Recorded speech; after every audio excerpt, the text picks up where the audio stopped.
저희가 어려서 그 학교에서 가장 많이 불렀던 노래 중에 하나를 꼽으라 그러면 여러 노래가 있지만 제 기억으로는 우리의 소원은 통일, 이거 참 많이 부른 것 같아요. 혹시 여러분들도 그러셨나요? 참 우리의 소원은 통일 많이 불렀어요. 원래 이 노래가 원래 만들어질 때는 우리의 소원은 독립으로 만들어졌다 그래요.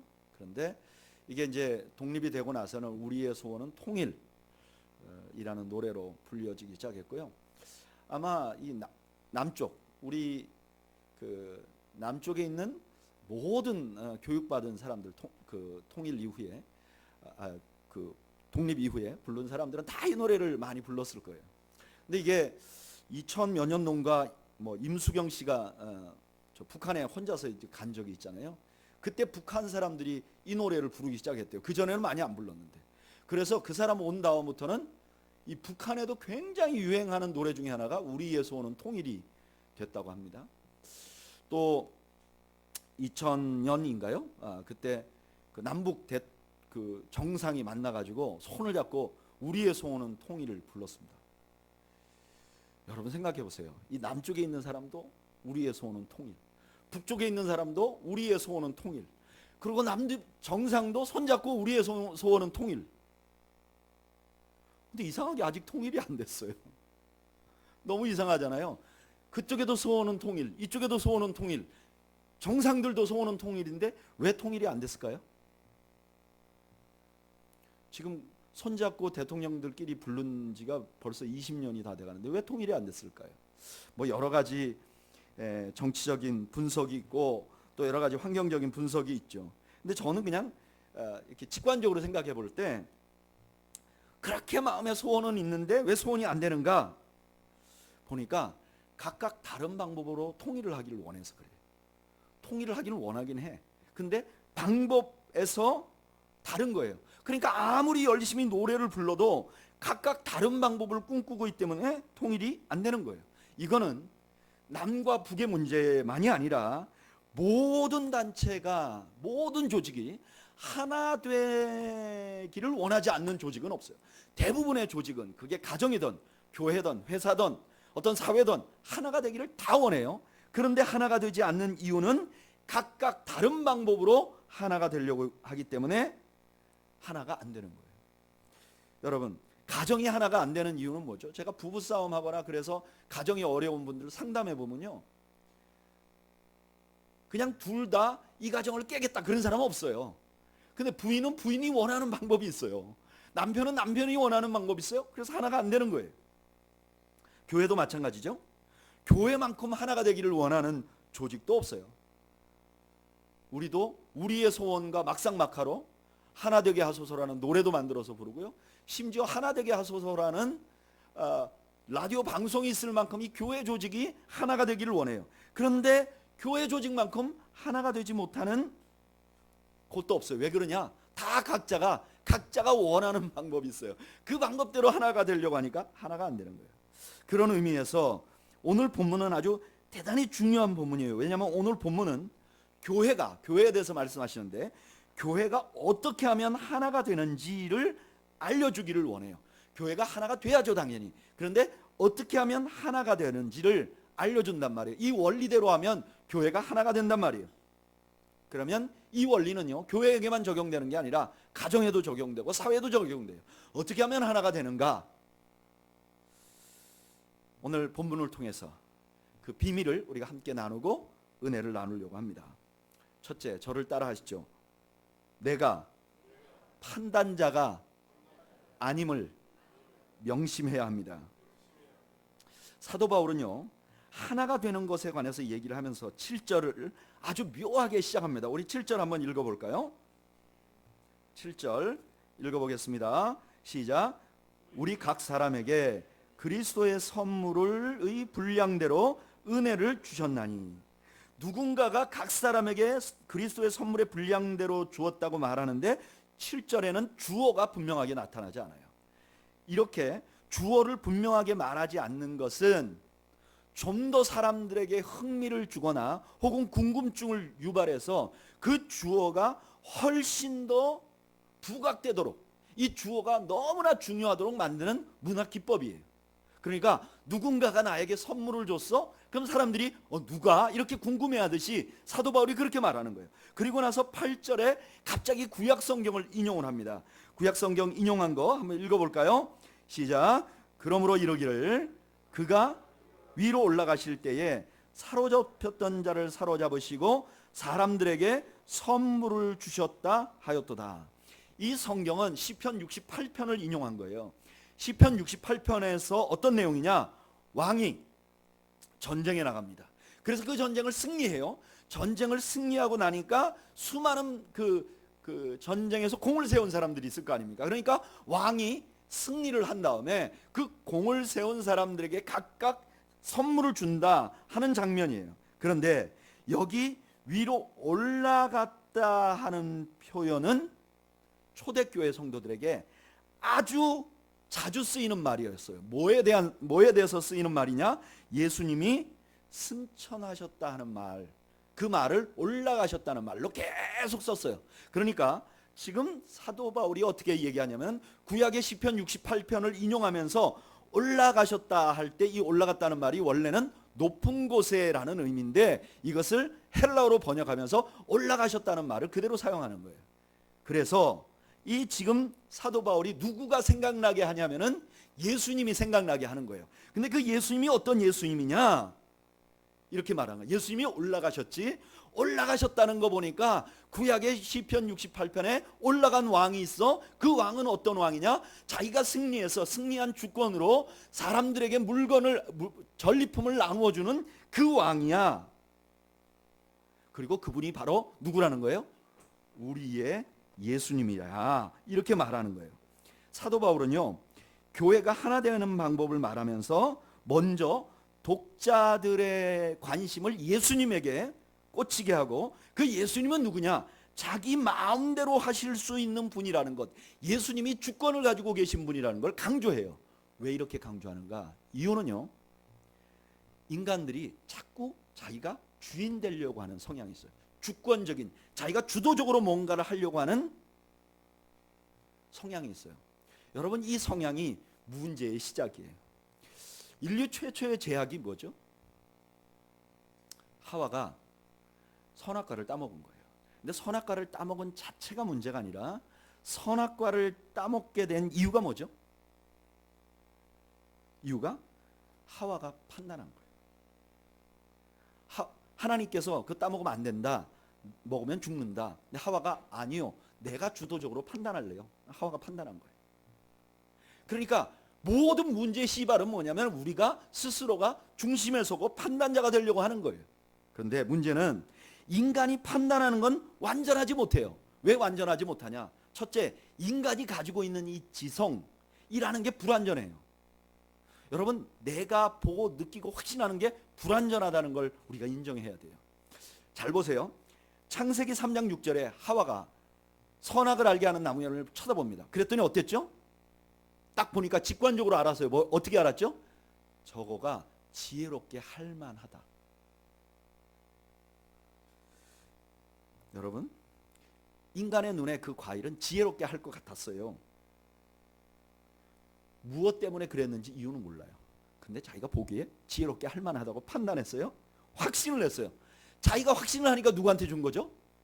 남편한테 준 거예요. 근데 그 남편한테 준 그 음식 때문에 어떻게 됐죠?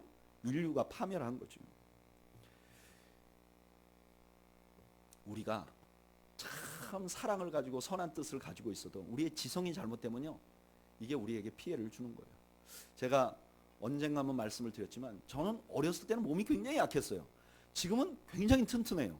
이게 왜 그런지 모르겠는데 어렸을 때 굉장히 약했어요. 특별히 약한 부분이 소화를 잘 못 시켰어요. 그래서 뭘 먹으면 체하는 거예요, 자꾸. 심지어 20대 많은 분들이 돌을 먹어도 소화를 시킬 거라고 말하는 그때 저는 죽을 먹어도 체했어요. 그러니까 위가 너무 나쁜 거예요. 그리고 한번 체하면 끙끙 앓았어요. 근데 우리 어머니가 어느 날 제가 자꾸 체하니까 이 체를 내려야 된다. 이게 그냥 단순히 소화제 먹지 말고 체기를 완전히 내려야 된다. 그래가지고 어디서 들으셨는지 모르는데 마늘을 말이죠, 생마늘을 빻아가지고 그걸 그냥 생으로 먹으라는 거예요. 저는 안 먹겠다 그랬는데 어머니가 이렇게 하면 체가 내려간다는 거예요. 그래서 먹었어요 그걸. 그리고 나서 토하기 시작했는데 피가 나왔어요 토하다가. 그리고 나서부터 더 잘 체하다가 병원에 가보니까 위염이 아주 강하게 위 벽에다 헐어버린 거예요. 그 마늘을 삼켜가지고. 여러분 우리 어머니가 저 그렇게 되라고 하셨을까요? 아니에요. 근데 우리 어머니가 어서 많이 들었어. 그리고 이게 우리 아들을 분명하게 좋게 만들려고 확신을 했어. 근데 저에게는 고통을 준 거예요. 여러분들 우리 어머니가 웃기세요?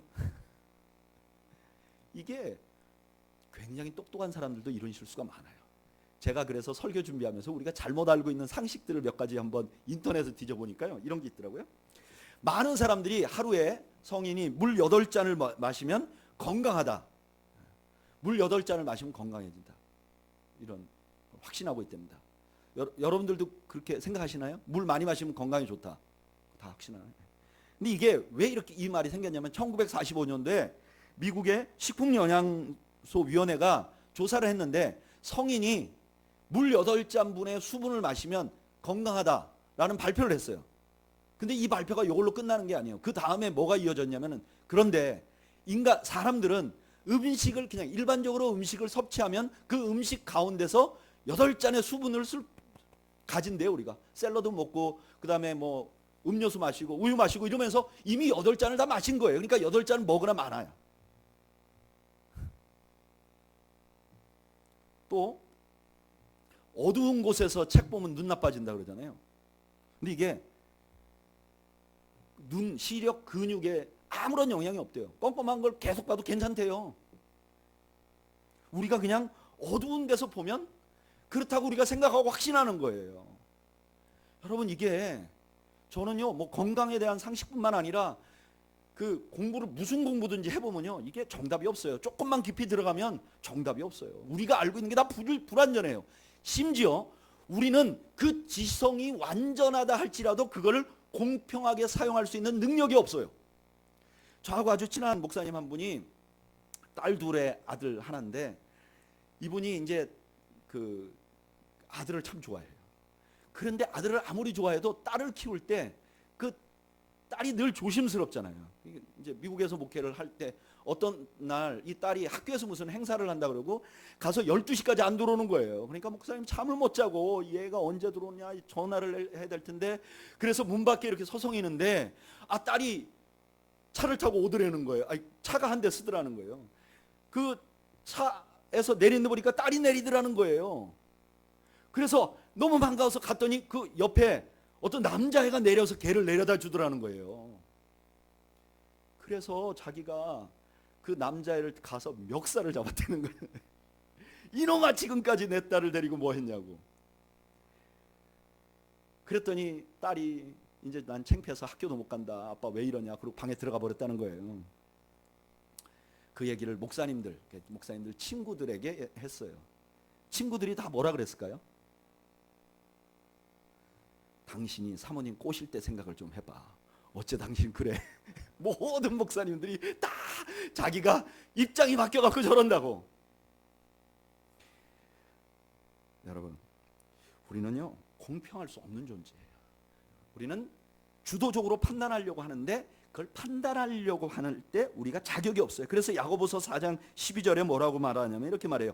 입법자와 재판관은 오직 한 분이시니 능히 구원하기도 하시며 멸하기도 하시느니라. 너는 누구에게 이기에 이웃을 판단하느냐.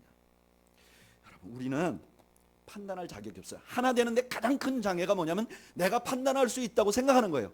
여기에 판단은 평가는 아닙니다. 저거는 조금 나으려면 이렇게 해야 돼. 저거는 좀 부족하니까 이렇게 해야 돼. 아이들을 키우면서 아이들 뭐 좀 건강해지려면 이걸 해야 돼. 이런 거를 평가하는 것 자체를 말하는 게 아니에요. 자기가 스스로 무언가를 가지고 재판하고 판단하고 정죄하는 것을 말하는 거예요.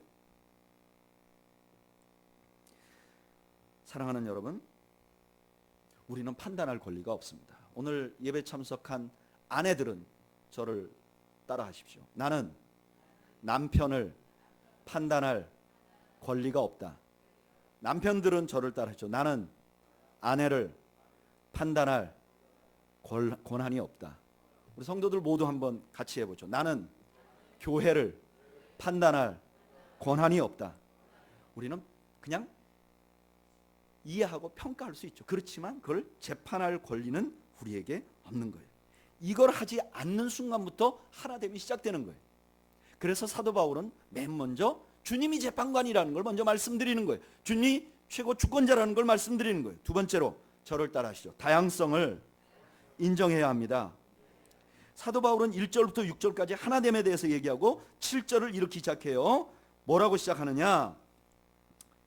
우리 각 사람에게, 각각 사람에게.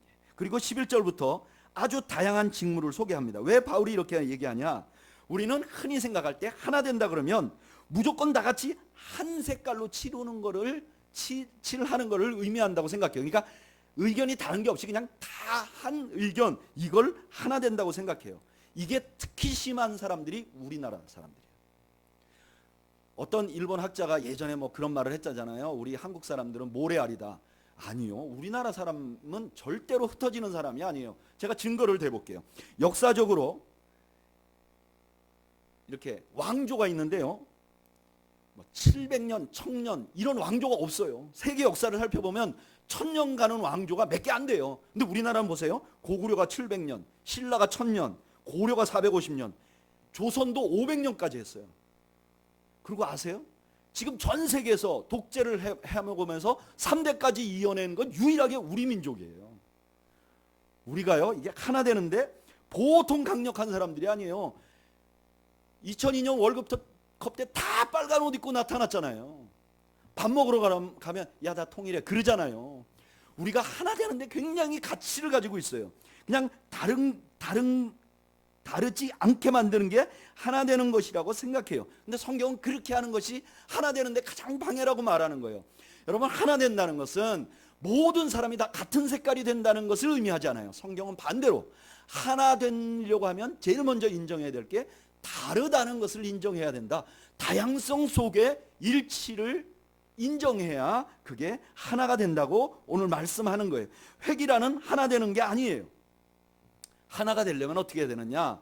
제일 먼저 다른 것이 옳고 그름이 아니라는 걸 알아야 돼요. 다르다는 것과 옳고 그르다는 것을 혼동하면 안 돼요. 너무나 많은 사람들은요, 다른 것을 틀렸다고 생각해요. 계획적인 사람들 있잖아요. 뭔가 다 계획을 세우고 철저하게 하고 흠도 없고 막 똑바로 하는 사람들. 이런 사람들은요, 즉흥적인 사람들을 보면 참 마음에 안 들어요.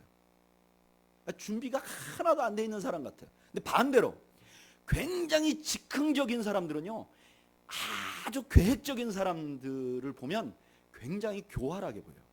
저게 무슨 의도가 있지? 사람이 순수해야지 어떻게 저런가? 그래서 상대를 비난하고 받아들이기 어려운 때가 있어요. 그런데 여러분, 계획적인 게 잘못된 건 아니잖아요. 즉흥적인 게 죄는 아니잖아요. 그리고 공동체는요, 즉흥적인 사람도 필요하고 계획적인 사람도 필요해요. 제가 이전에 목회하던 교회에서 건축을 한번 해봤잖아요. 그 교회는 엔지니어가 다 주를 이루어요. 이분들은요, 뭐 하나 틀리면 잠을 못 자는 사람들이에요. 그러니까 뭐가 탁탁탁탁 맞아야 속이 시원한 사람들이에요. 심플해야지 시원한 사람들이에요. 교회를 건축하자 그러니까 다 반대해요. 근데요, 그냥 사업하는 분들 있잖아요. 캐시 좀 받고 뭐 세금 이렇게 뭐 이런 사람들이 엔지니어들 보기에는 저 인간들은 저거 어떻게 양심도 없다. 그런데요, 그분들이 믿음으로 해야죠. 우리가 안 돼도 믿음으로 해. 그래 건축을 했어요. 저는 어디에 서 있었을까요? 저는 정확한 데 서 있었을까요? 그 사업하는 분들에 서 있었을까요? 제 성향. 저는요, 정확한 데 서 있었어요. 그래서 그분들 보면 교회에서 저 집사님들은 왜 저렇게 자꾸 대충 하려고 그러지? 이거 법대로 해야 되는데, 그런 마음이 제가 굉장히 많았어요. 그래서 제가 심지어 저분들은 코리안 아메리칸이라서 저런가 보다. 미국에 갔으면 미국 사람대로 살아야지, 정확하게 살아야지. 근데요, 정확하게 산 사람들하고 같이 했으면요, 교회 건축 못하고 그 교회를 수백만 불 빚져가면서 팔고 그거 결국 감당 못해서 파산했을 거예요. 보니까 믿음을 가지고 나가는 사람도 교회 안에 필요하고 좀 꼼꼼하게 하는 사람도 필요해요. 그건 그냥 다른 거예요. 서로 이해해 줄 수 있는 부분이, 뿐만 아니라 다른 것과 높고 낮음을 착각하지 말아야 돼요. 우리는 경쟁사회에 살기 때문에 자꾸 뭔가를 1, 2, 3, 4로 세우기를 원해요. 그래서 심지어 여러분 오늘 우리가 읽은 에베소서에 보면 11절 한번 읽어볼까요? 읽어보죠. 시작. 그가 어떤 사람은 사도로, 어떤 사람은 선지자로, 어떤 사람은 복음 전하는 자로, 어떤 사람은 목사와 교사로 삼으셨으니. 잘 보세요. 자, 여기 이 말씀 속에서 사도와 교사 중에 누가 더 높아요? 누가 더 높죠? 우리는 사도라고 말하고 싶어져요. 왜냐하면 우리는 습관이 뭐냐면 누가 위인지를 자꾸 생각하게 만들었어요. 근데 성경의 의미는 뭐냐? 다르다는 데 있어요. 사도도 있고 교사도 있다는 데 있어요. 사도가 높고 교사가 낮다, 순서대로 말했으니까 그 위가 높다, 이렇게 생각하면 안 되는 거예요. 그렇게 하다 보니까 자꾸 평행을 놓지 못해요. 평행을 놓지 못하고 등수를 매겨요. 그러다 보니까 이 안에 갈등이 생기는 거예요. 교회 안에 장로나 집사나 권사가 있어요. 누가 높죠? 다른 거예요. 높은 게 아니에요. 여러분, 우리 눈에 크고 작은 것이 다른 것으로 보여야만 우리가 하나가 될 수 있어요. 크고 작은 것이 여전히 크고 작고 등수로 보이는 동안 우리는 절대로 하나가 될 수 없어요. 왜냐하면 경쟁심이 있기 때문에. 여러분, 큰 교회와 작은 교회가 다르게 보여야 됩니다. 두 큰 교회가 있는데 하나는 도시에 하나는 시골에 있어서 다르다고 보는 게 아니라 같은 도시 안에 어떤 교회는 크고 어떤 교회는 작은데 그게 다르게 보여야 돼요. 성경은 다르게 보라고 말해요.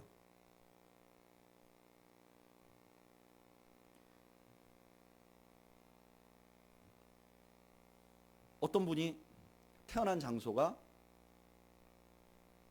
서울이었어요. 그리고 서울에서 교육받았어요. 그리고 서울에 아파트 단지가 많은 데서 교회를 개척을 했어요. 그런 분하고 어떤 분이 교회를 부임했는데 시골에 부임했어요. 그 부임한 전체 면 소재지 사람들이 뭐 2,000명, 3,000명밖에 안 돼요. 그 사람들이 1등, 2등으로 나눈다는 것은 그거 자체가 불공평한 거예요. 가정에도 마찬가지예요. 왜 갈등이 생기죠? 주도권을 잡으려고 하는 거 해서 그렇죠. 여러분, 여자와 남자 중에 누가 높죠? 대답해 보십시오. 여자와 남자 중에 누가 높죠? 어떤 분들이 이렇게 물으면 이렇게 대답해요. 돈 많이 버는 사람이 높아요. 뭐 이렇게 말해요. 여러분, 여자와 남자는 똑같아요. 단 역할이 다르죠. 남자에게 리더십을 하나님이 주셨죠. 리더십은 높은 것이 아니에요. 리더십과 팔로워는 낮고 리더는 높은 게 아니에요. 역할이 다른 거예요. 누군가는 리더로 부르시고 누군가는 팔로워로 부른 거예요.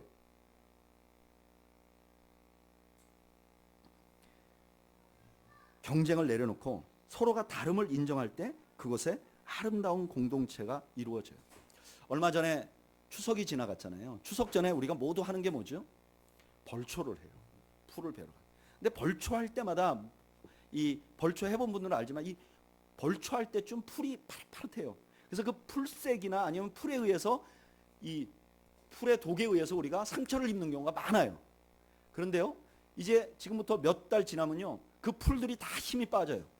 그렇게 누렇게 떠버리고 그 다음에 자취가 보이지 않아요. 여러분 아세요? 풀들이 힘이 빳빳이 있는 동안은 산을 아름답게 못해요. 풀들이 힘을 좀 빼고 그냥 누렇게 말라버린 것 같고, 그럴 때 산이 단풍이 들기 시작하고 세상이 아름다워지는 거예요. 아름다운 세상은요, 경쟁하고 높아지고 올라가고 그런 생각을 하는 동안 그 공동체는 절대로 아름다워질 수 없어요. 우리 몸속에 독을 빼야 해요. 다양성을 인정할 수 있는 여유가 생겨야 해요. 그래야 하나가 될 수 있어요. 세 번째로 저를 따라 하시죠. 우리가 한 몸이라는 것을 알아야 합니다. 12절 말씀 한번 읽어볼까요? 읽어보죠. 시작. 이는 성도를 온전하게 하여 봉사의 일을 하게 하며 그리스도의 몸을 세우려 하심이라. 아멘. 지금 사도 바울이 이렇게 말하는 거예요. 여러분, 하나가 되려고 하는데 하나 되면 목표가 뭔지 아세요? 그것은 우리가 그리스도의 몸을 세우는 것입니다. 이렇게 말하면서 사도 바울은 그 에베소 교회 사람들의 생각 중에 교회를 그리스도의 몸으로 생각하도록 하기를 원하는 거예요. 여러분, 교회는 그리스도의 몸이에요. 이거 사도 바울이 어떻게 알았을까요? 사도 바울이 다메섹 도상에서 예수님을 만나요. 왜 다메섹 도상을 지나가고 있었죠? 다메섹으로 가서 예수 믿는 사람들을 다 어떻게 하려고요? 죽이려고. 그리고 그 전에 이미 사도 바울은 예수 믿는 사람들을 핍박했어요. 예수 믿는 사람들을 잡았어요. 그들을 어렵게 만들었어요. 그런데 다메섹 도상에서 하늘에서 소리가 나요. 뭐라고 소리가 나죠? 사울아 사울아 어찌하여 네가 나를 핍박하느냐? 나는 예수님을 핍박한 적이 없어. 난 누구를 핍박했어요? 예수님 믿는 사람을 핍박을 했어. 근데 예수님이 그 예수님 믿는 사람들을 나라고 말하는 거예요. 그러니까 사도 바울이 예수 믿는 사람들은 누구냐? 그리스도의 몸이구나. 이걸 알게 된 거죠. 그런데 예수 믿는 사람이 그리스도의 몸이라고 생각하고 나니까 아주 중요한 아이디어를 하나 알게 됐어요. 그게 뭐냐면은 우리 모두가 서로 지체라는 거예요. 우리가 만약에 그리스도의 몸이라면 우리가 지체라는 거예요. 그런데 이렇게 지체가 되면 상대방의 아픔이 나의 아픔이 돼요. 사도행전 26장에 보면 예수님께서 사도 바울을 만났을 때 이렇게 말씀하셨어요. 잘 들어보세요. 우리가 다 땅에 엎드러지며 내가 소리를 들었어요. 히브리 방언으로 이르되, 예수님이 하신 말씀이 히브리 방언으로 이르되 사울아 사울아 네가 어찌하여 나를 핍박하느냐. 여기까지만 앞에 나와 있어. 근데 사도행전 26장에는 요 말이 붙어 있어요. 가시채를 뒷발질하기가 네게 고생이라. 그러니까 예수님이 사도 바울이 어떻게 얘기하느냐? 말이 뒷발치는 것처럼 막 성도들을 핍박을 했단 말이에요. 여러분, 말이 이렇게 뒷발치는 게 이게 굉장한 타격이잖아요. 사자도 이길 수 있는 그런 강력한 타격이에요. 근데 이 타격을 하는 사도 바울에게 말하기를 네가 뒷발질하는 게 너에게 너무 고생스럽다. 지금 맞는 건 누가 맞고 있죠? 예수님이 맞고 있어요. 때리는 건 누가 때리고 있죠? 사도 바울이 때리고 있어요. 그런데 예수님은 누구의 아픔을 더 생각하는 거죠? 상대방의 아픔을 더 생각하는 거예요. 예를 들면 이런 거예요. 누가 내 뺨을 때렸어요. 근데 내가 뭘 걱정하는 거죠? 저분 손바닥이 얼마나 아플까? 이걸 걱정하는 거예요. 이게 한 몸이라는 의미라는 거예요. 저는요, 목회 시작할 때 이게 참 이해도 안 되고 이게 참 정말 받아들이기 어려운 일이었어요. 제가 이제 처음 담임 목회를 시작했는데요. 어떤 분이 저를 비난하기 시작하는 거예요. 나 온 지 얼마 안 됐는데 비난할 거리도 없는데 괜히 나쁜 얘기를 하는 거예요. 그래가지고 그 옹호자들이 막 모이기 시작했어요.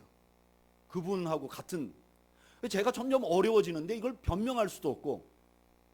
근데요, 너무나 희한하더라고요. 그분이 계속해서 저를 비난하니까 그 주변에 저를 비난하는 사람이 막 모이기 시작하더니 그렇게 그게 어느 정도 오르니까 나머지 분들이 그분들을 비난하기 시작하는 거예요. 왜 새로운 목사님을 그렇게 지금 1년도 안 됐는데 그렇게 힘들게 말해? 그러기 시작하는 거예요. 근데 묘한 게요, 그렇게 하니까 이분하고 동조했던 사람들이 다 도망가 버려요. 이분만 딱 남았어요. 그 이분이 저를 힘들게 했다고 이제 사람들한테 말을 듣게 생긴 거예요. 근데 이분이 그런 말을 들으니까 시험이 들었어요. 그래서 저보고 가서 신방을 하래요. 아니, 난 이 사람이 날 때려갖고 내가 맞았는데 자기가 막 때리다가 내가 가서 그분한테 뭐라 그래요? 나를 비난해 주는데 너무 수고했습니다. 그래. 이건 뭐라고 해요? 제가 만 40 됐을 때 너무 이게 이해가 안 되는 거예요. 이게 도대체 무슨 목회냐? 가서 집사님 그렇게 하면 안 됩니다. 이렇게 말하라 그러면 되는데 그분을 위로하고 그분의 아픔을 내가 이해해주고 싸주라는 거, 이게 무슨 말이에요? 맞긴 내가 맞았는데. 근데 조금 목회를 하다 보니까 이런 일이 매우 자주 일어난다는 사실을 알게 됐어요. 그리고 이것이야말로 주님이 나에게 그리스도의 십자가의 방법을, 그리고 교회가 그리스도의 몸이라는 사실을 참답게 이해할 수 있도록 해주는 훈련이었다는 사실을 알게 됐어요. 여러분, 상대방이 내 뺨을 때렸을 때 내 뺨이 더 아프니까 내가 상대방의 아픔을 이해할 수 없죠. 이해할 수도 없고 할 필요도 없다고 생각하고 살았죠. 근데 여러분, 가끔 자기가 자기 뺨을 때린 적이 있나요? 저는 가끔 되게 졸리면 제 뺨을 때려요. 그러면 뺨도 아프고 손도 아파요. 왜? 뺨도 내 뺨이고 손도 내 손이기 때문에 그래요. 우리가 한 몸이라는 거예요. 여러분, 우리가 한 몸이라는 것을 알아야 하나가 될 수 있어요. 내가 우리 공동체 안에 누구를 아프게 하면 결국은 내가 아파요. 세계적으로 보면 여러분, 모든 전쟁은 명분에 의해서 전쟁이 일어나요. 명분이 없이 전쟁이 일어나는 경우는 없어요. 그러나 전쟁이 일어나면 정복국이나 정복당한 국가나 정복한 국가나 피해를 입어요. 자, 가정에서 상대방을 계속 아프게 하면 여러분, 그거는 언젠가는 돌아오게 돼 있어요. 뿐만 아니라 교회도 마찬가지예요. 내가 교회를 계속 비난하면 그거에 대한 대가를 자기가 받게 돼 있어요. 교회가 깨지거나 어렵게 되거나, 그럼 자기가 불편해. 이게 무슨 말이냐면 우리 모두가 다 한 운명 공동체 안에 있다는 거예요. 그게 공동체라면. 또 하나, 우리가 진정으로 하나가 되려면 어떻게 돼야 되느냐? 상대의 아픔이 나의 아픔이 되고, 심지어 나를 힘들게 하는 일일지라도 그것이 내가 그분의 아픔이 나의 아픔이 되어갈 때 우리가 하나가 되는 거예요.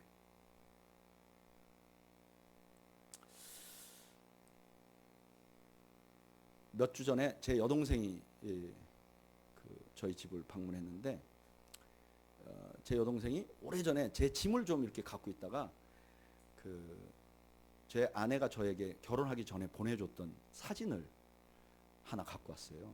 그러니까 이제 연애하는데 와이프는 미국에 있고 저는 한국에 있는데 잊어버리지 말라고, 내 생각엔 자기가 제일 잘 나온 사진을 보낸 것 같아. 그래서 그걸 제가 받았는데 그걸 그냥 책갈피에 꼽혀 있다가 그 책이 뭐 이렇게 막 흩어지니까 그게 이제 우리 동생이 발견해서 저한테 준 거예요. 사진을 이렇게 봤는데, 여러분 아시다시피 저하고 제 아내는 나이 차가 좀 나서 제가 늘 좀 어리게 보는데 그 사진을 보니까 되게 어렸더라고요. 되게 어렸더라고요. 보니까 24살 만으로 그랬으니까 어렸죠. 되게 어렸더라고요. 그때의 아내의 모습과 지금의 아내의 모습을 보면 그때가 더 이뻤죠. 어렸으니까. 가끔 자는 걸 보면 나한테 시집 와서 고생 많이 했다, 그런 생각이 들어요. 왜냐하면 아내는 목사 사모하기를 싫어했어요. 자기는 안 했으면 좋겠다.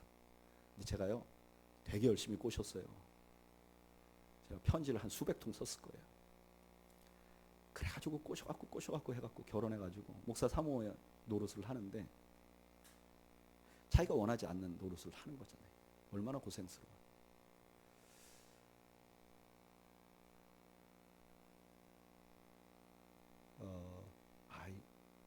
나이가 많이 들었네, 이제 갈아버릴까, 그런 생각이 아니라 나 때문에 고생 많이 했구나.